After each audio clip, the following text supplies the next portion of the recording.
about a man your size sniffing a flower. We're gonna need a new plan. I'll give you anything you ask for. As long as it's not something I don't want to give. Get off my bridge. It's the Al Travis Show. We're lucky to have her on with us. It's Senator Heather Gustafson. Senator, how are you today? I'm good. How are you? I'm doing good. I get a little roused up about stuff that hits the news that seems off in my ear, I guess is maybe the way I want to say it, which really sounds like an old man. Some of that is going on today, and I want to get to it. I don't think it's the most important thing today, but one of the things was what's going on with the, I would say, investigation or the looking into the security at the Capitol.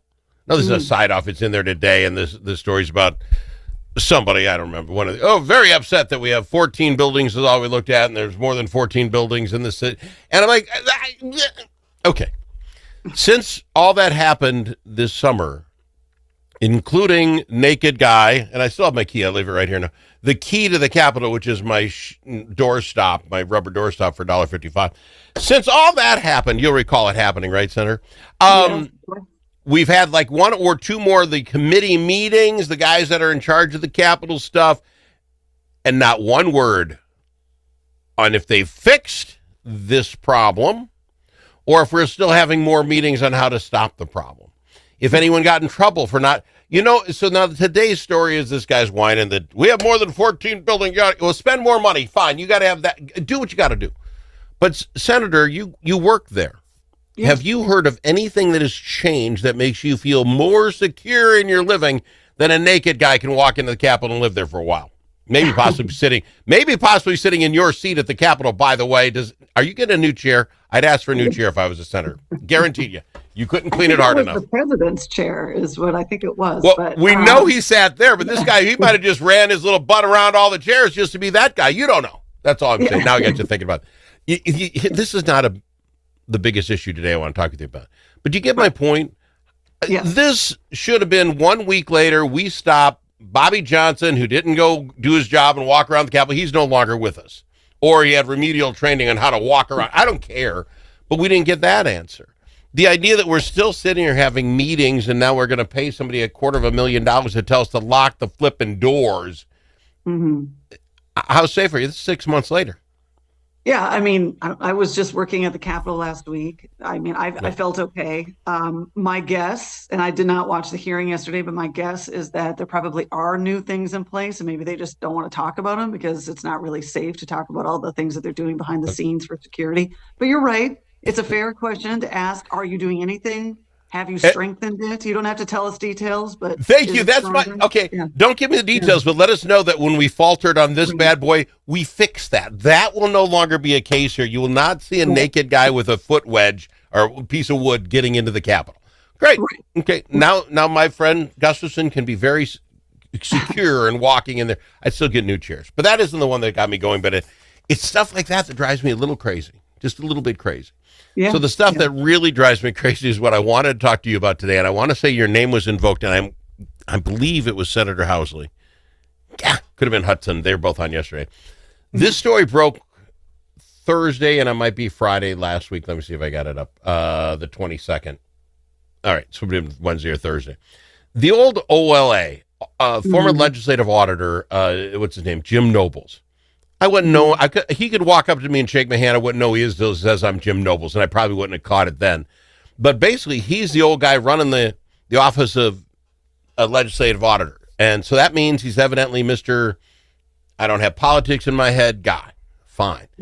For no reason at all, he comes out with a letter to the editor to the Star Trib. And he starts writing down, you understand, this is how things worked at the Capitol in his time. And I believe he's probably sticking up for the new gal who's kind of gotten herself, handed to her a little bit. And the stuff he writes about in there could not have teed me off more.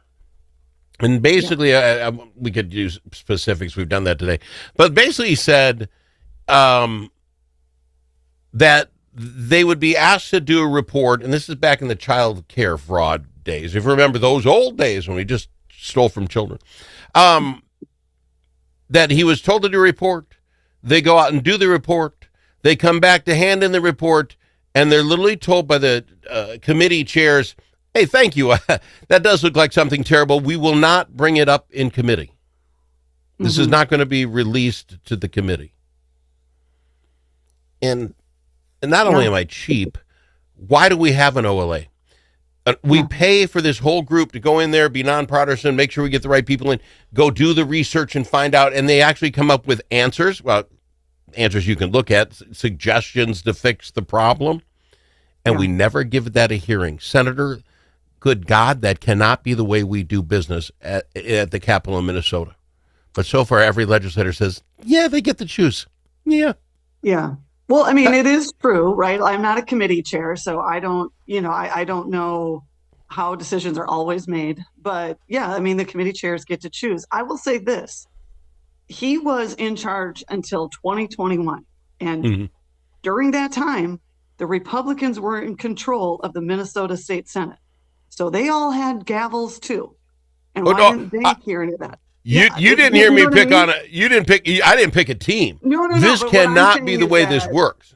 Right. My point, though, is that they were also getting that message. So it wasn't a party thing. And so why aren't we hearing from the OLA? Why didn't Jim Abler hear those committee reports? Right. I mean, those are fair questions to ask. I know I say this, and I don't mean this to sound like, oh, I'm just new here because I'm going into my 4th year. But I will say that this is one of the things when you are new to politics, when you've never run for anything, and then you come into the state Senate, it is eye-opening. And you do ask a lot of questions. Why are we doing it this way? Why aren't we hearing this? And I think that's why you are seeing some of this stuff come to the surface. You got new people asking new questions who really don't care about how things used to be done. Well, I think that's why I was told you got to get Gustafson on the program. Not that you're signed up to be on. I'm not setting you up for this. But we have to get you people like you in. And what I mean by that is, if the old ways were, we'll take your report, OLA, and if we like it, we'll talk about it. But if we don't, thank you very much. Because here's the problem. I see it. Yeah. I think I follow along pretty well and have for the last 5-6 years since doing this program. I read the paper every day, try to catch as many other online newspapers I can get. I try to keep up. And if I don't know when an OLA report comes out and gets thrown to the dustbin, who will? Do I now have to start reading? Because I presume, and maybe you can look into this for me, when an OLA does a report, whether it's read in committee or not, I presume they have to file it somewhere. I mean, there's probably some archive file cabinet somewhere that has their report. I'm supposed to look that up as Joe Citizen guy? Right. You're shaking. That ain't going to happen. I mean, I get an email whenever there's a new report that gets put out. And if it's something I've been working on, then I will read through it. If it's something I haven't really been working on, I'll read through it eventually, but it's not top of the ticket that day. And that's how I find out. But you're right. Before I got into this, I'm raising my kids. I'm taking them to softball. I'm doing my job. I'm not going through the OLA reports, although it is important. And if it's something that people want to track, it is public information. You can do that. You don't need a committee hearing to know what's going on with the OLA. But you're asking, I think the question you're probably asking is, we elect people to go represent us and have access to this information, and we expect them to highlight it when the information becomes available. I get it. And even beyond that, because again, this probably falls somewhat. I'm not a part of the OLA instant email when things come out. I don't get them. Maybe I should be, and I'll see if I can. You can sign up for them. You'll get them. Yeah. God, I don't want to do that. Good God, I don't want to do that. But if you're taking your kids to softball and you're trying to get to work on today, and then you got to stop and buy groceries, you're not looking up OLA reports to see if it's something that interests you. So here's where I'm coming down on. I'm going to get on the Star Trib now because they're the Minnesota Star Trib. So outstaters, we can yell at you about this. This should have been, they should tell us what the important stuff is. If there's, crime in this human service thing or whatever, they should have somebody reporting it. You have 5 television stations in Minneapolis, St. Paul, and now they're trying to look into the stuff. Now they've all got into somebody here in the last week and a half. But where were they in this time period saying, oh, if you're saying Abler got this report, but he buried it, why was that not on the front page of the paper? This Nobles thing comes out, and he the only name he mentioned was Speaker Hortman.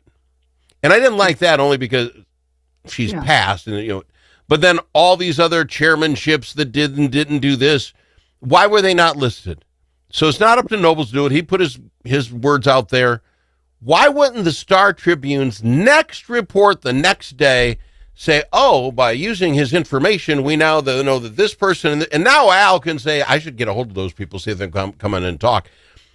It's like they're still bearing it. It's like this old family thing that you just never talk about, Uncle Tom, we don't talk about Uncle Tom. And then every time he pops up, you just got to bury it. That's the feeling I'm getting. Is that okay that I have tell me if I'm nuts, Heather. Sorry, Heather. Senator Gustafson. Yeah. Oh, you can call me Heather. I think what you're right about is that there's because of everything that's going on, we have a heightened sense of skepticism. We don't we're always very, even me, who's working at the Capitol, I feel a little bit paranoid that people might be not telling me the full truth. And I get that. I understand that. I think that's healthy. I think it's good to be holding people accountable. I will say for the Star Tribune, I have no idea. I am not in those meetings at all. That's wouldn't be appropriate for me to be. But I would just say that I'm sure that they are covering different parts of this, and maybe that just didn't strike the same sort of chord. You can go back and you can see who's the chair of all the committees. I understand you're saying that why should I have to go through those steps? The media should do that. I think they're, I think it's one of those things that maybe somebody's working on, or maybe they're not. But I will just point out, because it is the Democrats that seem to get yelled at all the time about it. And in 2021, most of the time that this man was running the OLA, the Republicans controlled the Senate. So what were they doing, and why didn't they have those hearings? I'm not disagreeing. Yeah. And maybe it just hits Al's ear weird, and maybe that's why no one else is looking into it. But you tell me all those television stations, that newspaper, when you read that article, you don't realize, instead of putting names down, it was committee chairs and nothing is. We'll put a name to it. I mean, who, what, where, why, when is not that difficult. Anyway, you're right, and you're nice, and I'm not, because I'm calling them out, and you're giving them excuses. I don't know who was in charge all here, but I want to know who said to the committee chairs, according to the story knowledge, that House committee chairs have been instructed not to give OLA reports about fraud any public hearings. Well, who told the chairs that? That's huge, because if she's already mentioned Hortman at that time was committee, someone said on high, well, who's higher than her? Now you're getting into, I want to know if it's the big guy. I want to know these things, but we're not getting it. Anyway, I got to go to break. We're way late, and you are the nicest human being I know, and I don't like that either, okay? I'm going to be honest. You got to get some teeth in. We'll be back after this. I've got her, Senator Heather the Gustafson. You need a friend at the Capitol who knows how to get things done. And you're in luck, because that's exactly who we are, your friends at the Capitol, and we deliver results. At Momentum Advocacy, we bring decades of experience in lobbying, public affairs, and crisis communications. From local nonprofits to national corporations, we help you move policy, manage your media, and make your voice heard. We're not just seasoned pros, we're essential partners. Momentum Advocacy, your friends at the Capitol. Learn more at momentum-advocacy.com. Think about it.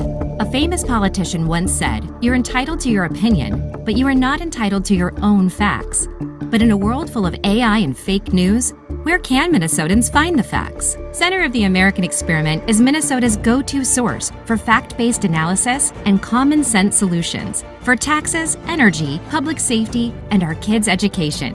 Visit AmericanExperiment.org for more information. Think About It is brought to you by Center of the American Experiment, Minnesota's think tank.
The Al Travis Show, the last place you can go and hear all sides. Respectful, thoughtful, and grateful.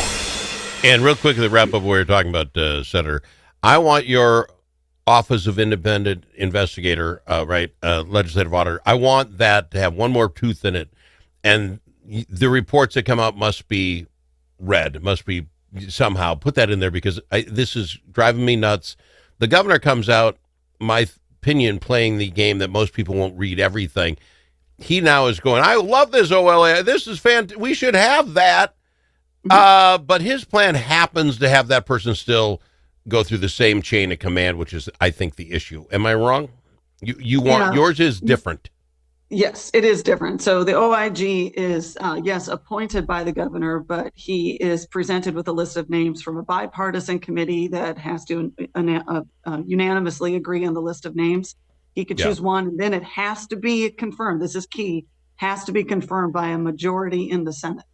And also to remove them, it has to be approved by a majority in the Senate. So yeah, and reporting too is no one, we're not reporting anybody except to the Congress, the Senate and the House, right? I mean, that's who they report to. Right. Fine. One last thing, because this is a little personal. Maybe you don't want to talk yours personally. State Patrol leaders announced yesterday that agencies are planning to assign an investigator to exclusively handle threats against elected officials. Yeah. They went from 19 a year, go to 50 this year. That's like one a week, for heaven's sakes. We're not even done with the year. Is that even enough? I guess I'm sitting here, one guy got to handle 50 nutheads. I don't know that that's enough. You're shaking your head as radio. Can I ask, you and your family get threatened? Oh, all the time. Yeah. Really? Women in politics particularly. I mean, I'm not trying to be a victim here, but yeah, I mean, it's almost like it goes along with credible, or is it just mean people with mean emails? I mean, is it people threatening bad things? Yeah, I mean, the phone calls get pretty personal. I will say that, like, one of the things, though, at least in my community, that helps is that I'm pretty close with my local law enforcement, and that it's sort of like I trust whatever they're going to do at the Capitol. I'm glad they're going to be doing that. I feel fortunate enough. We have a good relationship with our local law enforcement, and I feel like they would alert me if something was going on, or I could go to them if I was concerned about something too. Yeah. But does that number surprise? I'm sure with whatever they're going to do at the Capitol, you should know what that is by now, Senator. Sorry, but back to what we're talking about. Is that a surprising number to you? I guess 19. That seems like a lot, but 50 people that move to a point where cops have to get involved to talk to you about your nuttiness. That's a lot of nuts. Look at the way people talk about politics now, though. Everything is everything is heightened up to this thing where it's like, we got to do something now. The other side is so evil. We can't talk to them. And so it just gets to be really, it's just at another level. When you did it like that, people are going to watch it on YouTube. You look a little like Princess Leia, and it hits me that you're absolutely right. Everything we talk about, the other side is the evil empire. Right, it's they're cloaked in darkness and those costumes, and these are the folks try to up. Everything is that. It's almost a Star Wars epidemic, and you are absolutely correct. I thank you for taking the time to come on this program. I hope we appreciate your voice coming on here, even if you won't get mad at everything like I do. Even if you don't want to do that, I appreciate you very much. Thank you. Senator Heather Gustafson on the Al Travis Show.